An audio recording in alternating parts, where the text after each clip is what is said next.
হর হর মহাদেব। আজকে বাবাজিকে বিসর্জন দিলাম, অনেক ভালো লাগছে।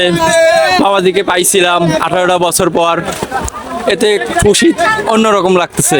তুমি তো সবার আগে পাইছিলে, হ্যাঁ আজকে তুমি সবার আগে মানে দিয়ে দিলা, হ্যাঁ, সবার আগে দিয়ে দিছি। মনে কি অনেক আনন্দ নাকি দুঃখ? মনে অনেক আনন্দ। বাবাজিকে বিসর্জন দেওয়ার পর আনন্দ। হ্যাঁ, অনেক আনন্দ।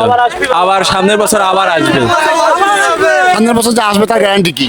হ্যাঁ, গ্যারান্টি আছে, আমাদের মনের বাসনা আছে যে আসবে। বাবার কি ভাই আসবে?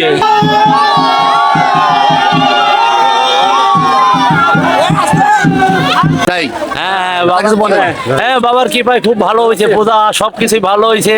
18 বছর পর এই পূজা বাদ হয়েছিল আমার এই জন্য, যাই হোক দিবে ভারতে গেছিলাম আমি, সেই জন্য বাবাদের কৃপা হয়তো অনেকদিন পর আগমন, খুব ভালো পূজা করছি। আবার আশা আছে সবারই মনের বাসনা পূর্ণ, বাবা আবার ফিরে বছর আবার ভালো হলে সে আইসে আমার দেখা করবি। Sure sure sure sure sure.